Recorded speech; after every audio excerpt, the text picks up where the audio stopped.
Continuing in the chapter of organisms and population, in the second lecture today, we are going to talk about the major abiotic factors. Major abiotic factors को याद करने के लिए मैंने आपको बताई थी कि ये तीन चीज़ें रहती हैं, हवा, मिट्टी और पानी। हवा के अंदर दो चीज़ें आती हैं अपना टेम्परेचर और लाइट, मिट्टी यानी सॉइल और पानी मतलब वाटर। ये चार चीज़ें हैं जो किसी भी जगह की कंडीशंस को डिसाइड करती हैं कि उस हैबिटेट के अंदर हमें क्या क्या देखने को मिलेगा। अब ये मेजर एबायोटिक फैक्टर्स के अंदर क्या क्या रहे, टेम्परेचर, लाइट, सॉइल और वाटर। अब इन चारों को हम लोग एक एक करके डिस्कस करने वाले हैं अपनी इस वीडियो के अंदर। सबसे पहली बात एनसीईआरटी करती है टेम्परेचर के बारे में कि टेम्परेचर जो है वो most important ecologically relevant environmental factor है। अब ये एक बहुत अच्छी स्टेटमेंट जो एनसीईआरटी ने दी है, इसको स्टेटमेंट बेस्ड क्वेश्चंस के अंदर पूछा जाता है कि टेम्परेचर जो है वो मोस्ट इम्पॉर्टेंट है। चारों में से सबसे ज़्यादा जो है मोस्ट इम्पॉर्टेंट अपना टेम्परेचर है, जो कि इकोलॉजिकली रेलेवेंट एनवायरमेंटल फैक्टर है। अब एनसीईआरटी आपसे कहती है कि आप अवेयर हो कि जो एवरेज टेम्परेचर है हमारी अर्थ के ऊपर या हमारे लैंड के ऊपर, ये वेरी करता है सीजनली, सीजन्स के हिसाब से ये बदलता रहेगा और ये प्रोग्रेसिवली जो है डिक्रीज़ करता है इक्वेटर से अगर आप पोल्स की तरफ जाओ और प्लेन्स से माउंटेन टॉप्स की तरफ जाओ। अब इसको समझने के लिए इन डायग्राम्स को देखें अगर, तो ये हमारा वर्ल्ड मैप है।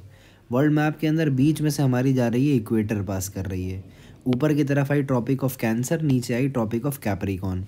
इन दोनों के बीच में जो एरिया ये बना हमारा, ये पूरा का पूरा area between the tropic of Cancer और बिटवीन ट्रॉपिक ऑफ कैप्रिकॉर्न, ये पूरा एरिया जो बीच का है इसको बोलते हैं हम लोग ट्रॉपिकल एरियाज़। फिर इसके ऊपर वाला एरिया और यहाँ वाला एरिया आएगा हमारा टेम्परेट एरियाज़ और सबसे ऊपर आएगा हमारा पोलर एरियाज़। इस तरीके से ये सारा का सारा डिवीज़न रहेगा। तो यहाँ टॉप पर हुआ पोलर एरियाज़, उसके नीचे हुए हमारे टेम्परेट एरियाज़, फिर आया ट्रॉपिकल एरिया, फिर हमारी इक्वेटर आ जाएगी और फिर नीचे फिर से हमारा ट्रॉपिकल एरिया, फिर टेम्परेट एरिया और लास्ट में हमारा पोलर रीजन। इस तरीके से डिवीज़न रहेगा। तो आप देख सकते हैं कि इक्वेटर से जब हम लोग मूव कर रहे हैं किस तरफ को, पोल्स की तरफ को, तो ये बर्फीली जगह आ रही है, ऊपर नॉर्थ पोल और नीचे साउथ पोल। तो टेम्परेचर जो होगा प्रोग्रेसिवली डिक्रीज़ करता हुआ जाएगा। सिमिलरली अगर हम लोग इंडिया के मैप में देखें, ये हमारी लोकेशन दिख रही है। अब आगे बात करें तो इंडिया के अंदर ये पूरा प्लेन का एरिया है, दिल्ली हो गया, आगरा है अपना, लखनऊ, इस तरीके ये हो गए प्लेन्स। और इस तरफ से अगर हम लोग माउंटेन टॉप्स की तरफ जाएं तो आप यहाँ देख सकते हैं मैप में, यहाँ वाइट वाइट दिख रहा है। तो ये सब जो है टेम्परेचर डिक्रीज़ कर रहा है प्रोग्रेसिवली। यहाँ पर स्नोफॉल हो रहा होगा, यहाँ पे सिर्फ सर्दी है। इस तरीके से तो टेम्परेचर जो है, अगर यहाँ ठंड है तो यहाँ तो बहुत ज़्यादा ठंड होगी। इस तरीके से एनसीईआरटी आपको ये समझा रही है कि जो टेम्परेचर है वो डिक्रीज़ करता है प्रोग्रेसिवली। इक्वेटर से अगर आप जाते हो पोल्स की तरफ या फिर प्लेन्स से जाते हो माउंटेन टॉप्स की तरफ।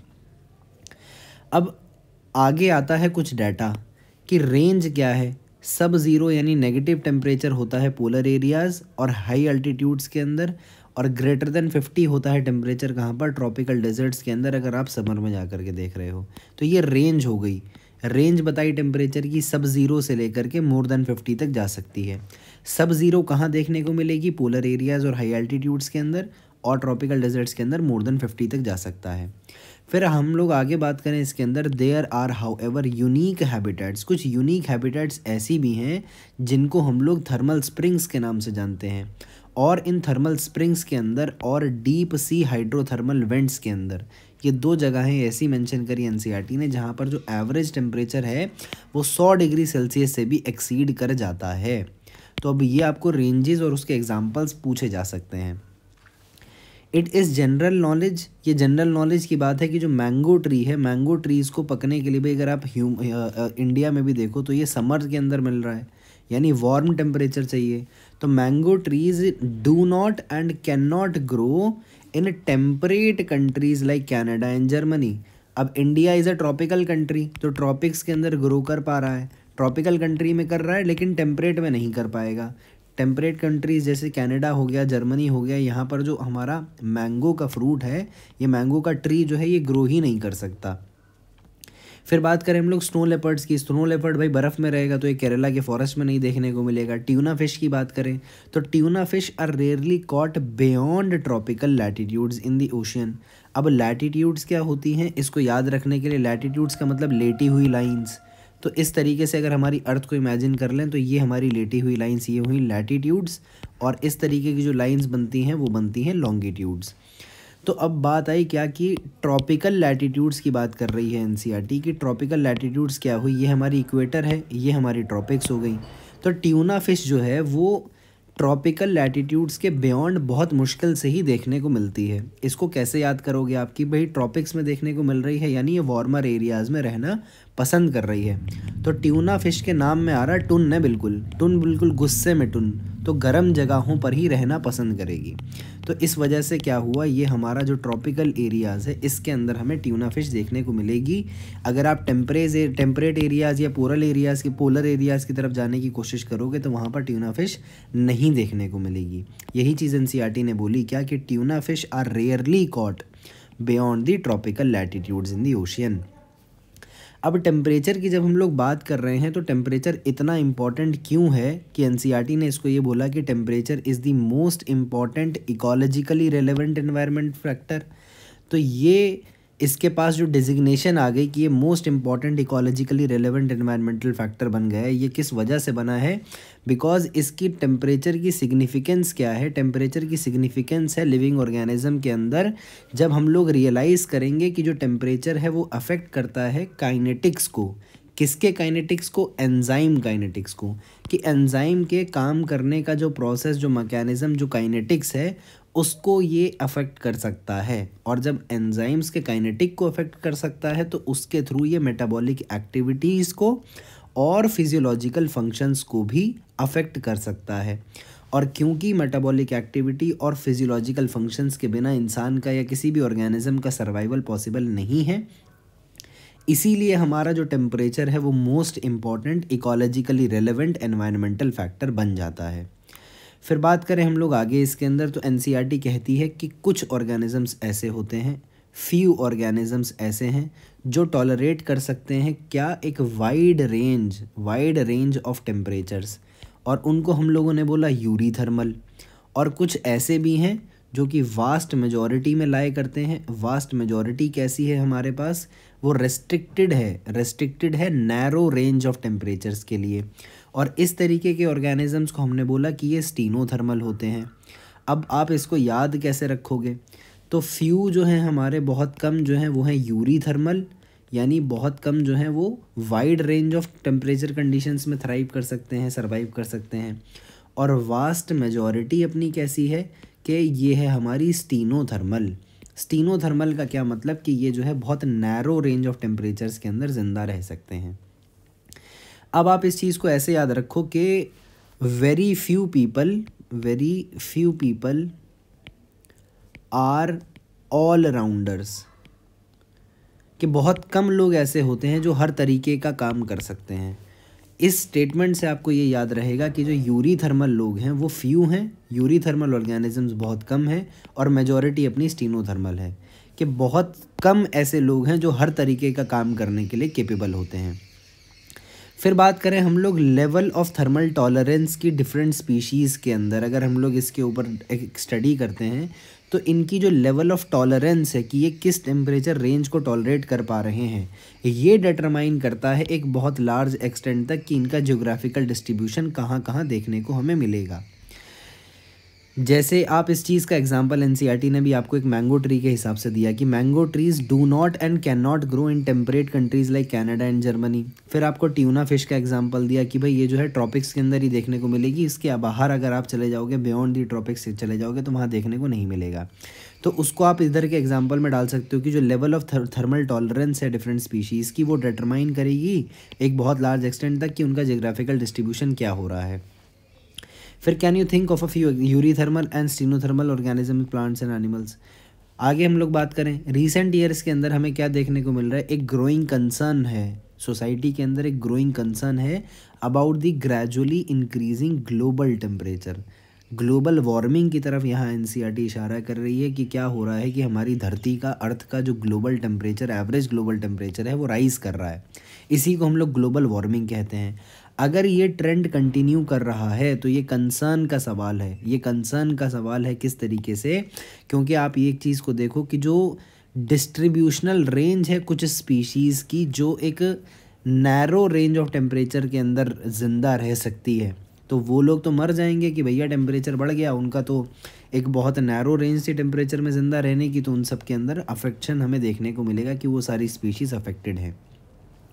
This was the first major abiotic factor, temperature. दूसरा अब हम लोग के पास आता है, दूसरा है हमारे पास वाटर। वाटर की बात करें तो वाटर के अंदर हमें दो चीज़ों के ऊपर बात करनी है। पहला वाटर की क्वांटिटी और दूसरा वाटर की क्वालिटी। क्वांटिटी मतलब कितना पानी हमें चाहिए, अमाउंट के बारे में बात हो रही है। और इसके अंदर क्वालिटी की जब हम लोग बात करेंगे तो इसके अंदर केमिकल कंपोजिशन, पीएच वगैरह के ऊपर हम लोग फोकस करेंगे। सबसे पहले हम लोग बात करते हैं क्वांटिटी के बारे में। तो वाटर क्या है, अनदर मोस्ट इम्पॉर्टेंट फैक्टर है जो इन्फ्लुएंस कर रहा है लाइफ ऑफ द ऑर्गेनिजम्स को। अब ये इतना इम्पॉर्टेंट है कि एनसीईआरटी ने आपको ये बताया कि आप एक चीज़ को ध्यान रखो कि जो लाइफ थी वो ओरिजिनेट हुई थी अर्थ के ऊपर, पानी के अंदर, और अनसस्टेनेबल है हमारे पानी के बिना। ये इम्पॉर्टेंट स्टेटमेंट है, स्टेटमेंट बेस्ड क्वेश्चन में पूछी जाती है कि in fact life on earth originated in water and is unsustainable without the water. बात करें क्या कि इसकी डेजर्ट्स के अंदर जो अवेलेबिलिटी है वो इतनी ज़्यादा लिमिटेड है कि बिना स्पेशल, ओनली स्पेशल अडेप्टेशंस जो हैं ये पॉसिबल कर पाती हैं कि ऑर्गेनिज्म जो है वहाँ पर ज़िंदा रह पाए। यानी बिना इन स्पेशल अडेप्टेशंस के वो ऑर्गेनिज्म डेजर्ट के अंदर ज़िंदा रह ही नहीं सकता। इतनी कम अवेलेबिलिटी है, यानी इतनी कम क्वांटिटी प्रेजेंट है हमारे पानी की वहाँ पर। फिर बात कर रहे हैं हम लोग प्लांट्स के केस में, ये हो गया हमारा एनिमल्स का केस। फिर बात आई हमारी किसके बारे में कि प्रोडक्टिविटी और डिस्ट्रीब्यूशन जो प्लांट्स का है वो भी हेविली डिपेंडेंट है हमारे वाटर के बारे में, यानी प्लांट्स के अंदर भी हम लोगों ने देखा। फिर बात करी क्या कि ओशियंस और लेक्स के अंदर और रिवर्स के अंदर जो ऑर्गेनिज्म रह रहे हैं, आप ये सोचोगे बिकॉज ये एक्वेटिक ऑर्गेनिजम्स हो गए हैं तो इन लोग को तो कोई पानी की दिक्कत ही नहीं आनी चाहिए। यानी यहाँ पर अब एक बात करी इसने लैंड के बारे में और उसके अंदर एनिमल और प्लांट्स कवर हुए। फिर अब बात कर रही है एक्वेटिक के बारे में, एनसीईआरटी हमारी अब इशारा कर रही है एक्वेटिक ऑर्गेनिजम्स का। तो आप अब एनसीईआरटी ये कह रही है कि आप ये सोचो क्योंकि ये एक्वेटिक ऑर्गेनिज्म है, पानी में ही रह रहे हैं, तो इनको तो कोई दिक्कत ही नहीं होनी चाहिए पानी की।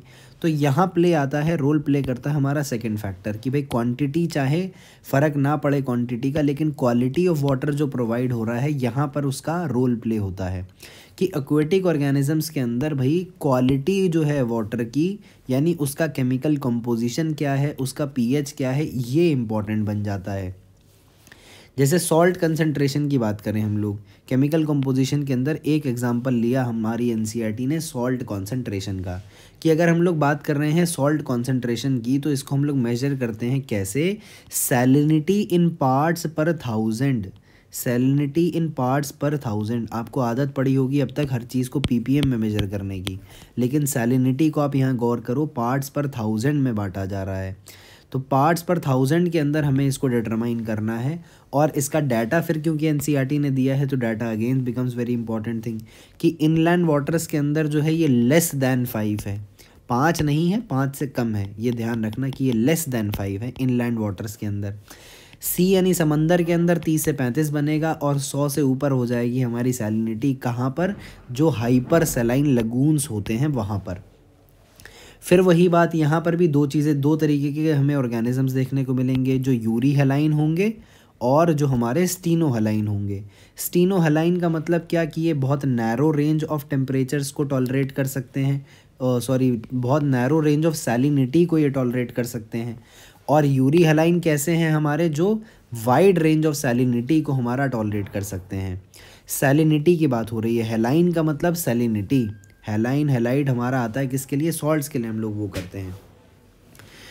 सम organisms are tolerant of wide range of salinities, जिसको एनसीईआरटी ने बोला यूरी हेलाइन, और जो रेस्ट्रिक्टेड हैं बहुत नैरो रेंज ऑफ टेम्परेचर्स के लिए उसको बोला स्टीनो हेलाइन।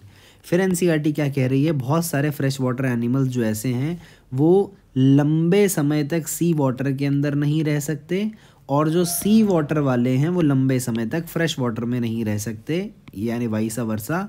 क्यों? क्योंकि उनको कुछ ऑस्मोटिक प्रॉब्लम्स होने लगेंगी। अब ये जो है इस तरीके से एक कहावत आपने सुनी हो अगर, कि हम तो वो हैं जो मछली को डुबा के मार सकते हैं। तो भाई अगर फ्रेश वाटर की मछली है उसको आप सी वाटर में डाल दो, डूब के मर जाएगी। किस वजह से? ऑस्मोटिक प्रॉब्लम्स की वजह से। सिमिलरली सी वाटर की अगर मछली है उसको आप फ्रेश वाटर में डाल दो तो वो भी मर जाएगी कुछ टाइम के बाद ऑस्मोटिक प्रॉब्लम्स की वजह से। बहरहाल दिस वाज द सेकंड हमारा फैक्टर, मेजर एबायोटिक फैक्टर, जो एक और अनदर मोस्ट इंपॉर्टेंट फैक्टर था जो इन्फ्लुएंस कर रहा था लाइफ ऑफ द ऑर्गेनिजम्स को। इसके अंदर हमने दो चीज़ों के बारे में पढ़ा, क्वालिटी और क्वांटिटी की।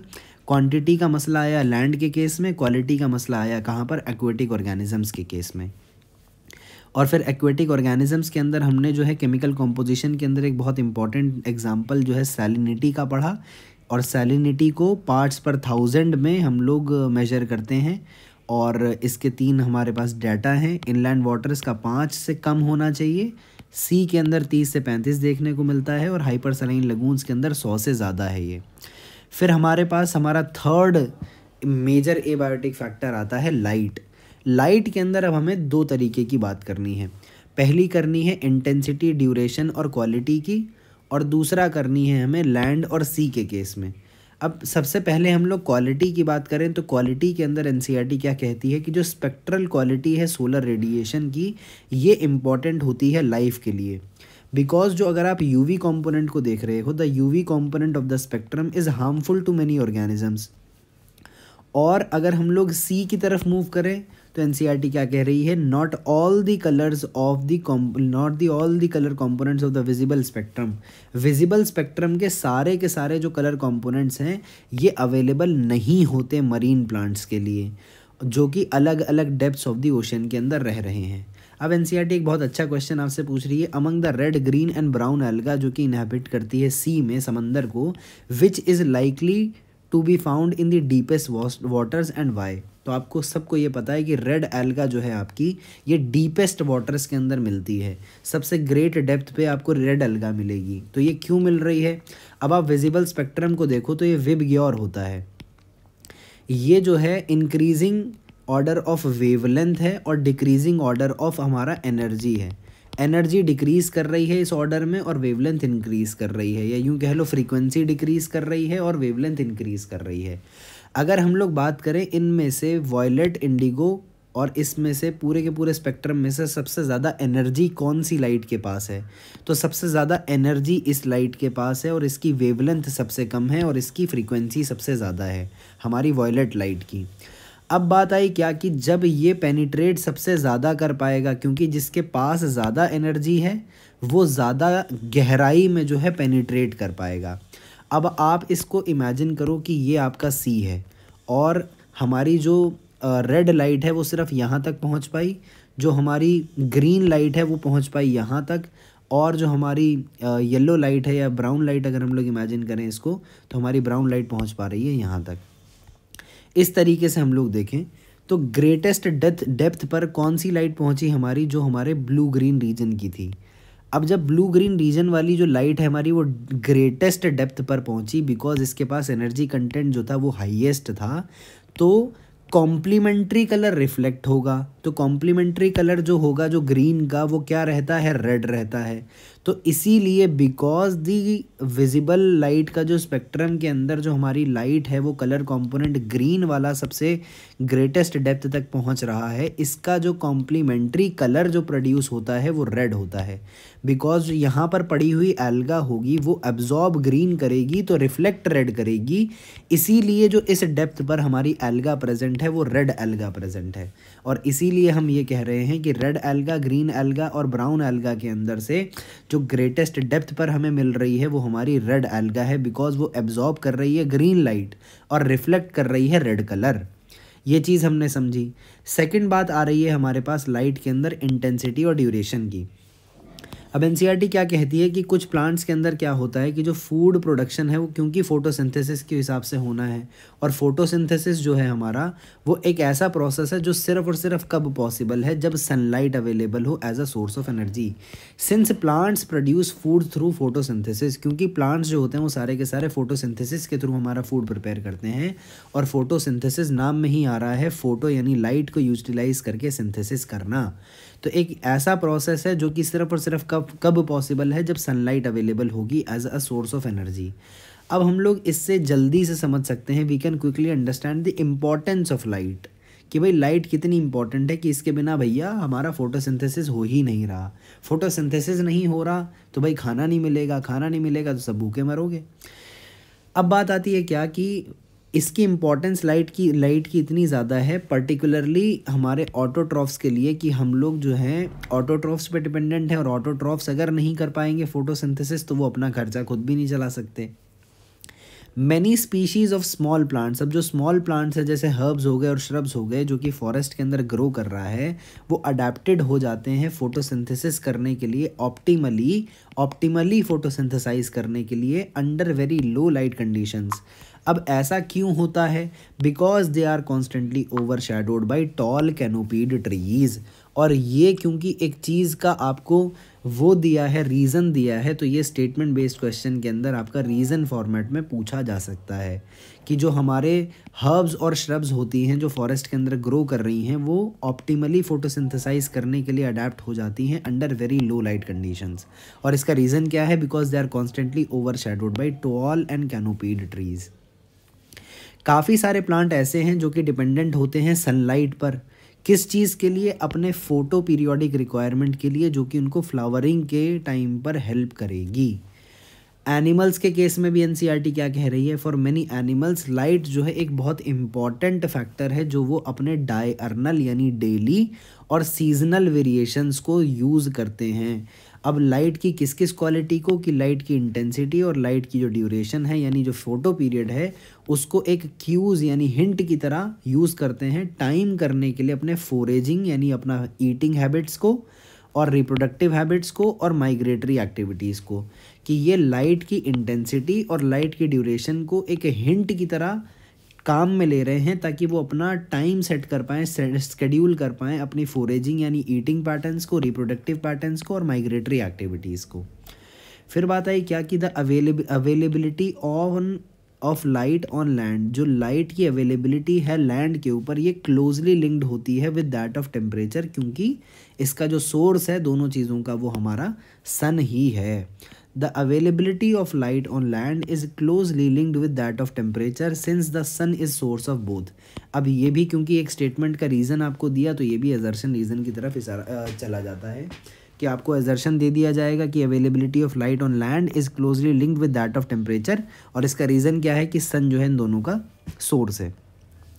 फिर बात आती है, अब हमने ये सारी चीज़ करी लैंड के केस में, अब हमारा समंदर की तरफ हम लोग बात करें तो एनसीईआरटी कह रही है अगर आप गहराई में जाओ 500 मीटर से ज़्यादा ओशियंस के अंदर तो एनवायरनमेंट जो है वो डार्क है, और जो इन्हेबिटेंट्स हैं हमारे 500 मीटर गहरे समंदर के, उनको नहीं पता कुछ भी कि हाँ बाहर की दुनिया में कोई सन नाम का, कोई सूरज नाम की चीज़, या उर्दू में खुर्शीद बोलें तो कुछ ऐसी चीज़ प्रेजेंट है।